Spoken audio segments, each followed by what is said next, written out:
السلام علیکم ورحمت الله وبرکاتو. ګرانو دوستانو شاګردانو د ایکسل پروګرام زده کړه په پښتو ژبه دویمې ورځې درس ته ښه راغلاست. په دې هیله چې د لومړۍ ورځې درس مو سم څه زده شوی وي. را به شو ایکسل پروګرام ته له هوم څخه به شروع کړو. دلته ګورئ بلینک ورک بوک یعنی خالي ورک بوک. دغه تیار ډیزاینونه دي، که چیرې هر یو غواړئ تاسې استفاده کولی شئ. ګورئ ایکسپنسز ریپورټ د تیار جوړ ده. دلته ګورئ د مصارفاتو کوم جدول چې ده، ګورئ د ګاز مثلا څومره دي، خواړه څومره دي، ټلیفون شمیره، ترانسپورت مصرف یې څومره دی، کوم هوټل نه دي، انټرټینمنټ، دا ټول ټوټل دلته تیار تاسو ته جمع کیږي. دا ټیمپلونه دي، او که غواړئ چې نوی واخلئ دا بیرته کنټرول ډبلیو باندې دا کلوزولی شئ. ډونټ سیف دلته راشئ نیو ته، دا بلینک ورک بوک نه استفاده کولی شئ. او دغه ریسنټ څه معنی یعنی دغه فایلونه تا پرې مخکې کار کړی ده، د دونه استفاده کولی شئ. را به شو دا به خلاص کو. فایل منیو کې اول شی د نیو ده. که چیرې مثلا دا فایل تاسو خوښ نشه نوی فایل اخلئ، د دې ځای نه به نیو ته به ځئ. ګورئ نیو ته دلته بلینک ورک بوک شارټکټ یې چې ده کنټرول ان. ګورئ کنټرول ان. دا فایل یعنی زه خپل ځای پاتې شم، ما بل فایل واخیسته، ورک بوک مې واخیسته د ایکسل فایل، نو شارټکټ یې کنټرول ان ده. اوپن څه معنی؟ پخوا کوم فایل باندې چې تا کار کړی وي، په کوم ورک بوک باندې کار کړی وي، له دې ځای نه اوپن کولی شي. دلته موقعیت به پیدا کړي کوم ځای کې، مثلا دا ده اوپن کړه خلاص شه. دا فایل پاسورد لري. نو شارټکټ یې چې ده کنټرول او. نیو چې دا شارټکټ یې کنټرول ان ده، یعنی نیو فایل. ځکه نیو په ان شروع ده نو کنټرول ان شارټکټ ده، اوپن په او شروع ده نو کنټرول او یې شارټکټ ده. شیر که چیرې غواړئ یو فایل په انټرنیټ باندې یو چاته ولګئ، له شیر نه استفاده کوئ. را به شو سیو او سیو اس ته. انفو باندې به بیا وروسته خبرې وکړو. سیو شارټکټ یې کنټرول اس ده. یو فایل دا مثلا فایل ده، دا غواړئ ذخیره کوئ، شارټکټ یې کنټرول اس ده، او دې ځای نه هم تاسې استفاده کولی شئ. دلته راشئ سیف ده. کنټرول اس یې ولې شارټکټ؟ ځکه سیف په اس باندې شروع ده، نو ځکه یې شارټکټ کنټرول اس ده. سیو از هم عینا همدا کار کوي. فرق یې دا ده چې سیف چې د یو فایل په یو ځای کې ذخیره کوي، په یو نوم، په یو فارمټ. او سیو از څه کار کوي؟ یو فایل سیو از درې کاره کوي. شارټکټ یې F12 ده. یو فایل په څو نومونو، یو فایل په څو ځایونو، او یو فایل په څومره فارمټونو کې. را به شو سیو از ته. شارټکټ یې F12 ده. زه کمپیوټر نه کیبورډ نه F12 پریس کوم. زه ورته وایم دا د ډیسکټاپ په مخ باندې سیف کړه، د چی په نامه؟ د بوک 1 په نامه. د چی په نامه؟ بوک 1 په نامه. دلته راشو ګورئ د بوک 1 په نامه ذخیره شه. بیا به ورته وایي بیا F12 یا سیو اس. زه ورته وایم دا پیری په بوک 2 په نامه سیف کړه. چیرته؟ په ډیسکټاپ کې. ګورئ ذخیره شه که نه. یو ریفریش وکړئ، ګورئ دا د ذخیره شه. بیا مثلا دا بیا ذخیره کوم، F12 پریس کوم ډیسکټاپ کې، ورته وایم دا پیری دی بوک 3 په نامه راته ذخیره کړه. ګورئ یو فایل په څو مختلفو نومونو باندې ذخیره شه. اوس غواړو چې همدغه فایل بل ځای کې هم ذخیره کړو. F12 پریس کړه. دلته چیرته ورته وایم چې ډي ډرایو کې راته ذخیره کړه. ډي ډرایو کې د چی په نامه؟ ورته وایم چې د بوک د علي په نامه یې راته ذخیره کړه. علي په نامه یې ذخیره کړه راته. بیا همدغه فایل F12 بیا پریس کوم، ورته وایم ډي ډرایو کې دا پیره دی والي په نامه یې ذخیره کړه راته. بیا F12 پریس کوم، ورته وایم دا فایل دی احمد په نامه هم راته ذخیره کړه. نو اوس به ډي ډرایو ته ورشو چې آیا دا ذخیره شوي دي که نه. ګورئ یو دفعه فایل د احمد په نامه، علي په نامه او والي په نامه. نو په دې باندې پوه شو چې یو فایل په څو نومونو، په څو ځایونو او په څو فارمټو کې به اوس کار وکړو. را به شو دلته بیا به F12 پریس کوم. دلته به راشم ګوره دا مختلف فارمټونه دي چې په هر فارمټ ته ذخیره کوي. ګورئ اکسل 2003 ورک بوک باندې دا ذخیره کولی شي. چې دلته نور فارمټونه هم دي چې ډیر مشهور او ډیر زیات استفاده یې چې د PDF ده. PDF ته ورشو سیف کو. دا ګورئ د PDF په فارمټ دا چې شو ذخیره شه. ګورئ دلته ګوره احمد PDF. دا به کلوز کړو. ګورئ د PDF د احمد په نامه چې شو ثبت شو. ښه دوستانو ښه دوستانو اوس که دلته بیرته زه اکسل پروګرام ته ورشم زه به یو ټیبل جوړ کړم ورته وایم چې آی ډي دلته به زه آی ډي ورکړم دلته به زه ورکړم نیم دلته به ورته وایم چې فون نمبر دلته به ورته وایم چې سالري دلته به زه ورته یو دوه درې دلته به نوم ورکړم زه علي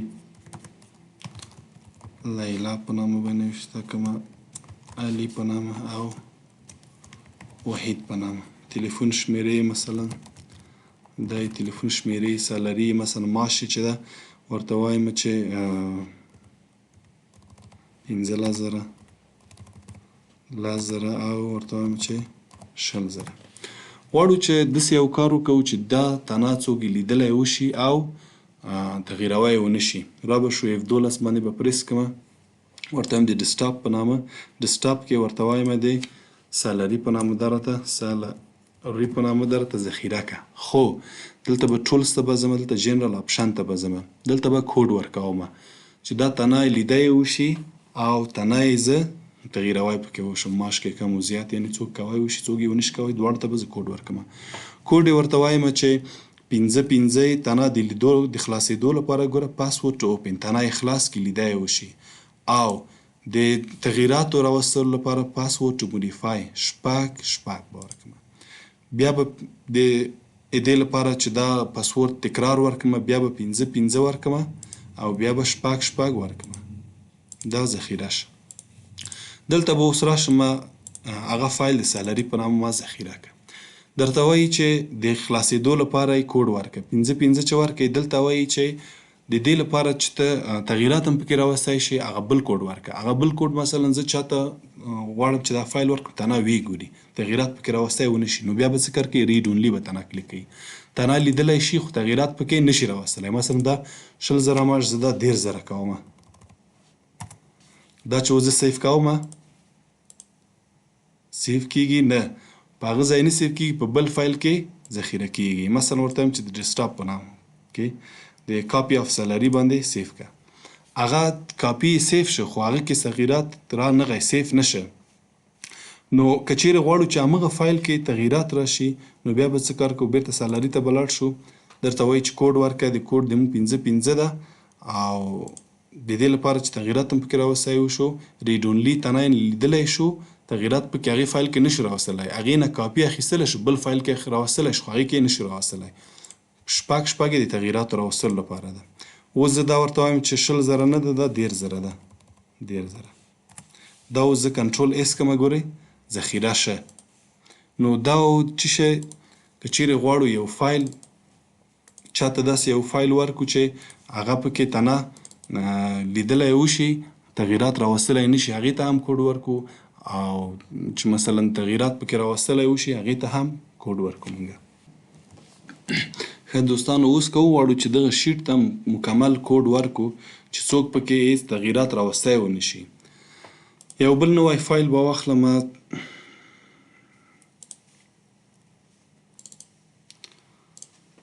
مثلا زه دلته یو داسې یو لیکنه کوم ورته وایم چې دا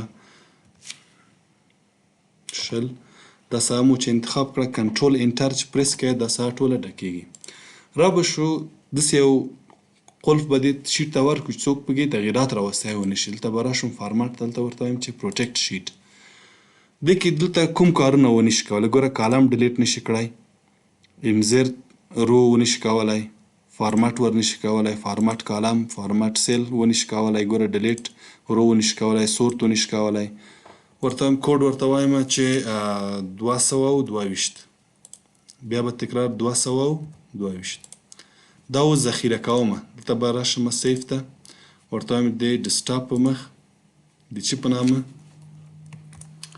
مای فایل په نامه دا به ذخیره کړم دلته به دا کلوز کړمه ګورئ دلته مای فایل راغی صحیح ده دا شیټ خلاص شه خو دې کې تغییرات موږ نشو راوستلی مثلا زه دا ډیلیټومه را به شم ډیلیټ ته ورته وایي چې ډیلیټولی نشي زه غواړم چې دا رو د څو دانې رول زه ډیلیټ کړم ګورئ ډیلیټولی نه شو ځکه دا پروټیکټ ده. او که وغواړم چې دلته کوم بل کالم انزرت کړم ګوره انزرت بیخي کار نه کوي. او که وغواړم چې دې ته یو فارمټ ورکړم چې دا به کار وکړي که نه و فارمټ کوي او رنګ هم ورکولی شو ځکه هغلته موږ ټیک مارک نه کړ نو کالم او رو نه ډیلیټولی شو او نه پکې کوم کار کولی شو. ګورئ هېڅ ایډیټ کیږي هم نه ګورئ دا تغییرېږي هم نه ځکه دا پروټیکټ ده. او که غواړو چې بیرته یې ان پروټیکټ کړو دا شیټ دلته به فارمټ ته بیرته ورته راشو او دلته به ان پروټیکټ وو. کوډ زموږ څو 222 وو او 222. اوس ګوره زه دا تغییرات کوم ورته وایم چې دا 10 شي کنټرول انټر ګورئ اوس تغییرات پکې راغی. نو رابه شو که چیرې غواړو چې دغه فایل یا ورکبوک چې موږ اوپن کړی دا کلوز کو په شارټکټ باندې کنټرول ډبلیو یې شارټکټ درته وایي سیف کوئ که نه سیف کوئ. دا مو هم وویلې. رابه شو ایکسپورت ته. ایکسپورت او سیو از تقریبا یو کار کوي. که چیرې دغه فایل ایکسپورت یعنې بیرون یې لیږئ د پی ډي اف په شکل ګوره چینج فایل ټایپ تغییرولی شئ کریټ پی ډي اف راسن له دې نه پی ډي اف جوړولی شئ. همدا رقم کلوز مو وویله چې شارټکټ یې څه شی ده کنټرول ډبلیو ده. دوستانو دا و د نن ورځې درس په دې هیله چې یو څه مو ترې زده کړي وي. دا ویډیو هیله ده چې لایک او شیر کړئ درسره. زموږ دا یوټیوب چینل ده افغان پرایویټ های سکول دی کې مکمل د کمپیوټر آموزشي ویډیوګانې دي همدارنګه د انګلیسي آموزشي ویډیوګانې هم دي. کولی شئ چې تاسې له دې یوټیوب چینل نه لیدنه وکړئ.